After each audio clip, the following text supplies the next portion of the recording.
Muy buenas al canal de Didac Van Road. Hoy vamos a continuar la masterclass de Betaflight y lo vamos a hacer en la pestaña de puertos. Recordar que estoy sacando semanalmente un vídeo relacionado con cada pestaña del programa Betaflight, de manera que cuando esté acabada esta masterclass tengáis todo el programa entero bien explicado y bien ordenado. La semana pasada vimos la importante pestaña de ajustes, donde os enseñé a calibrar el acelerómetro, a evitar ciertos botones peligrosos de restauración y la importancia de la información de las banderas de desarmado. Si no has visto el vídeo de la semana pasada ni el primero, te recomiendo que vayas cuando acabes este vídeo o que vayas directamente ya y empieces desde el principio para entender perfectamente el programa de Betaflight. Hoy nos vamos a centrar en la pestaña de puertos, que de primeras no parece muy difícil ni extensa, pero sí que hay que prestar atención a algunos ajustes. Además os explicaré para qué sirven cada una de las opciones que nos aparecen. Esta pestaña nos permite configurar la comunicación entre la placa de vuelo y los dispositivos externos como el transmisor de vídeo, el receptor o por ejemplo módulos GPS. Aquí podemos asignar qué puertos de nuestra FC tienen soldados dispositivos externos. Por eso es muy importante que sepamos bien dónde hemos soldado o conectado cada dispositivo durante el proceso de montaje. Recomiendo soldar los componentes tal como vienen en el diagrama de conexiones de la controladora de vuelo para no cometer errores. Si miramos por ejemplo la Stack F7 versión 3 de SpeedyBee, veremos que tiene diferentes puertos de comunicación serial para poder conectar, ya sea vía plugin o directamente soldando varios dispositivos externos, como por ejemplo el sistema de transmisión de DJI, el cual utiliza una comunicación serial para enviar información importante digital. Otro ejemplo sería el receptor, el cual envía datos digitales a la controladora de vuelo y parámetros de movimiento de nuestros sticks.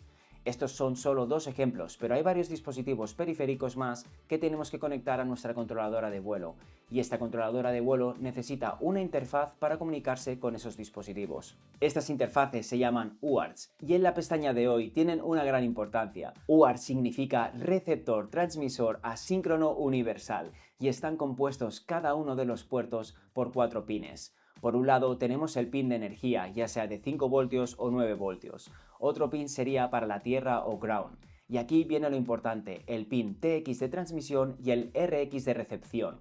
En cualquier conexión a un puerto UART es súper importante soldar estos dos pines de manera cruzada para que se pueda dar la comunicación entre los dos dispositivos. Por ejemplo, si vamos a soldar un receptor al UART2 de nuestra controladora de vuelo, tendremos que soldar el TX del receptor al pad RX de la FC. Y viceversa, es decir, el RX del receptor al TX de la FC.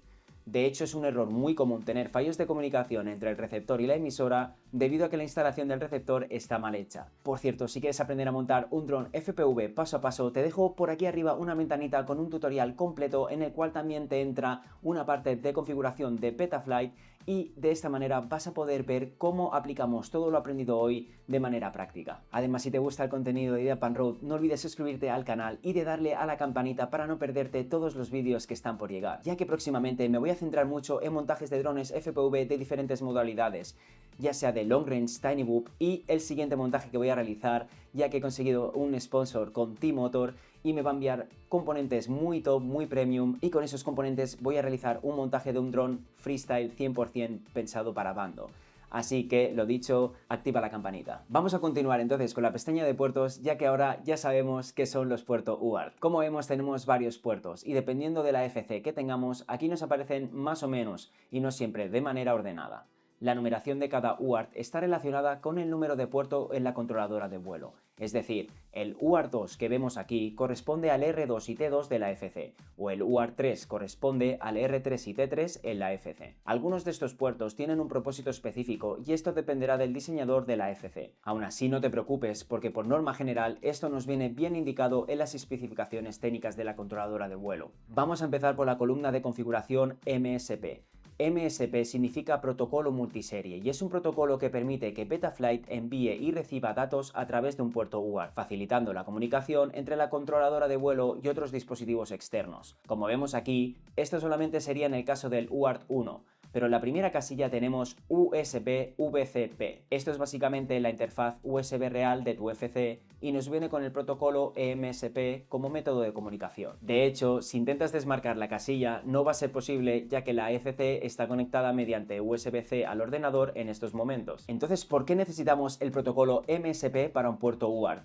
Los sistemas digitales DJI HD0 y Watchnail Avatar necesitan comunicarse con la controladora de vuelo mediante un puerto UART a través del protocolo MSP, ya que estos sistemas digitales leen la información de la FC a través del MSP y luego la usan para crear visualización en la pantalla de tus gafas.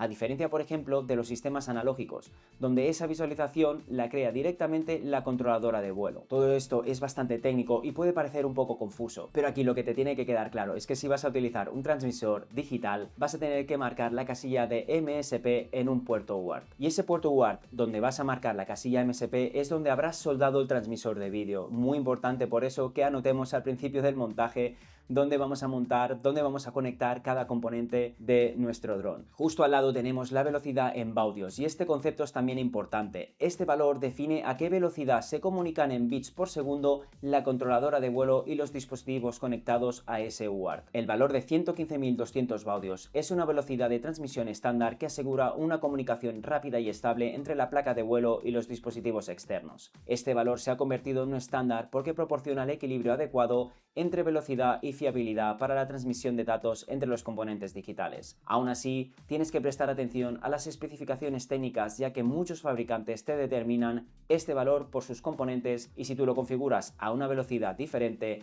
la cual a lo mejor no soporta, ese dispositivo podría funcionar mal o ni siquiera funcionar. Vamos ahora por la columna RX serie. El puerto serial RX permite habilitar la comunicación entre el receptor y la controladora de vuelo a través de un puerto UART. Si esta casilla no está activada en el puerto correcto, el dron no podrá recibir comandos desde la emisora y por lo tanto no podrá armarse ni volar. Es importante mencionar que solamente puedes tener una cosa habilitada por cada puerto UART.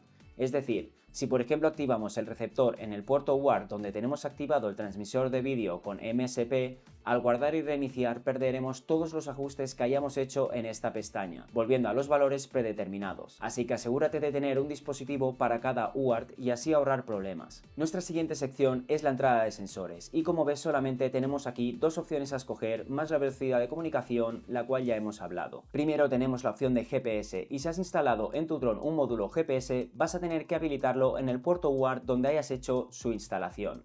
En cuanto a la velocidad, suele venir en las especificaciones técnicas del GPS que hayas comprado, pero si no lo sabéis seguro, lo mejor es que selecciones la opción de automático. La otra opción que tenemos es la de ESC, y esta entrada es importante seleccionarla si nuestros variadores de velocidad tienen salida de telemetría. Si miramos por ejemplo la Stack F7 de T-Motor, vemos que la entrada plugin del cable que conecta la placa ESC con la FC tiene un conector RX4. Esta es la entrada de telemetría ESC y en este caso irá seleccionado en el puerto UART4. Otro ejemplo sería con la Stack F7 versión 3 de SpeedyBee, donde podemos ver también en la entrada plugin de 8 pines el conector TLM de telemetría. Y si buscamos en las especificaciones técnicas veremos que va conectado y configurado en el puerto UART4 también. Así que ya sabéis, mirar bien dónde tenéis la conexión de telemetría ESC en vuestra FC, seleccionar el puerto correcto en la pestaña de puertos con la opción ESC y sobre todo aseguraos de qué protocolo utilizan tus variadores, ya que no todos soportan telemetría. Los protocolos que soportan telemetría más conocidos y usados son BLHeli32 y AM32. En el caso de tener BLHeli-S, no te preocupes porque te dejo por aquí arriba una ventanita donde tienes un tutorial de cómo con unos simples clics puedes actualizar tus ESC al firmware BlueJay y así tener telemetría en tus variadores. Ahora quiero continuar por la sección de periféricos y vamos a ir por orden de uno en uno para que queden todos bien aclarados. La primera opción que tenemos es la cámara con protocolo Runcam y solamente te interesará esta opción si vas a utilizar una cámara analógica Runcam. Las cámaras Runcam tienen una línea TX y RX que se pueden usar para controlar la cámara de forma remota. Por ejemplo, puedes configurar en un interruptor de tu emisora la opción de grabar o detener la grabación. Incluso ajustes genéricos como el manejo del brillo o la saturación. Para esto ya sabes, es necesaria la conexión cruzada del TX y el RX de la cámara con el puerto UART de la controladora de vuelo como ya te he explicado. La siguiente opción que tenemos es la grabadora de caja negra.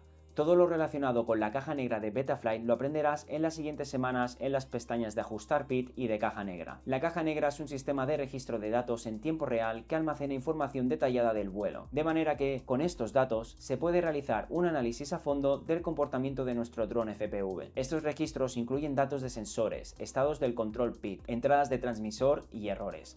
Algunas controladoras de vuelo tienen un chip de flash de datos incorporado en la placa y otras tienen ranuras para tarjetas SD, pero hay casos en las que la FC no dispone de caja negra. En ese caso no te preocupes porque venden módulos de grabación de caja negra independientes, los cuales puedes conectar a un puerto UART y así poder grabar los datos logarítmicos de tus vuelos. Así que después de la instalación, Ya podrías venir a periféricos, seleccionar la opción de grabadora de caja negra y escoger la velocidad en Baudios según nos diga el fabricante en las especificaciones técnicas del módulo. La siguiente opción que tenemos es LiDAR Benewake.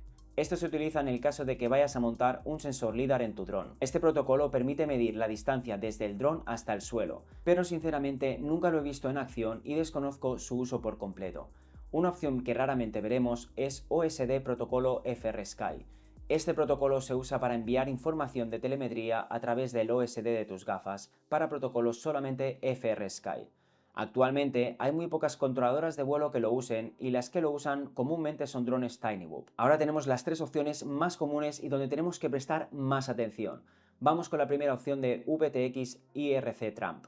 Este protocolo es utilizado por algunos transmisores de vídeo analógicos, como en su mayoría los transmisores Immersion RC. Esta telemetría te permitirá controlar aspectos como el canal, la banda y la potencia de transmisión del VTX desde tu emisora y así evitar tener que hacerlo desde el VTX cada vez que lo necesites hacer. Si miramos por ejemplo el VTX analógico Success Force de eFlight, vemos que tiene aquí una conexión RX. Y si miramos en el diagrama de conexión de la Blitz F7, también de eFlight, por ejemplo, podemos comprobar cómo la conexión se va al T1 de la controladora de vuelo. De manera que en periféricos tendremos que seleccionar esta opción en el puerto UART 1. Si por ejemplo la conexión fuera en el T3, tendríamos que seleccionar IRC Tram en el puerto UART 3 y recordar que no puede haber más de un dispositivo por puerto UART, ya que si lo hacemos se nos borrará todo lo que hayamos configurado en esta pestaña al guardar el proceso. Otra opción analógica pero diferente es VTX TBS Smart Audio.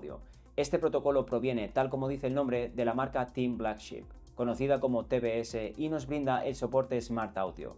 Smart Audio, como ya te he comentado, es un protocolo de comunicación que permite controlar remotamente las configuraciones del VTX desde la emisora, sin necesidad de interactuar físicamente con el VTX. Para acabar la sección de periféricos tenemos VTX MSP más DisplayPort. Esto es una combinación de protocolos que usan sistemas digitales para transmitir tanto los datos de control como la señal de vídeo hacia nuestras gafas FPV. MSP proporciona la comunicación bidireccional, mientras que DisplayPort se encarga de enviar la imagen en tiempo real a tus gafas digitales. Lo único que nos queda por explicar en la pestaña de hoy es la sección de telemetría. La telemetría es el sistema que permite enviar y recibir datos en tiempo real entre el dron y nuestra emisora. Esto funciona gracias a que la controladora de vuelo recopila datos del dron y los transmite a la emisora a través del receptor. Y esto es actualmente una gran ventaja tenerlo. El caso es que protocolos como Crossfire, LRS, Ghost, Immersion RC tienen esta telemetría de manera automática, pero hay algunos protocolos más antiguos y no tan comunes los cuales tienen que estar conectados a un puerto UART para poder llegar a tener esta telemetría. De todas las opciones que nos aparecen, las únicas con las que quizás podremos encontrarnos son con FrSky y SmartPort. En caso de tener un receptor actual con protocolo FrSky, podrás conectarlo a un puerto UART y así disponer de esta telemetría. Hasta aquí has visto todo lo que necesitas saber sobre la pestaña de puertos y con esto te quiero dar un consejo final, el cual yo mismo hago desde siempre para mis montajes de drones FPV. Si quieres ahorrarte problemas, te recomiendo que a la hora de montarte tu propio dron o incluso antes de empezar con el montaje, te hagas una lista escribiendo tus componentes y a qué puertos los vas a conectar. De esta manera no cometerás ningún error de selección en la pestaña de puertos y podrás organizar mucho mejor la colocación de los componentes que vas a usar para el montaje en el frame. Espero que te haya gustado el capítulo de hoy de puertos, que haya quedado todo claro, que hayas aprendido un montón y nos vemos la semana que viene en la pestaña de configuración. Si te gusta el canal de DAVPanRoad, suscríbete al canal, dale like a los vídeos, comparte, escribe abajo lo que necesites, sabes que siempre contesto y nos vemos la semana que viene. ¡Vamos allá!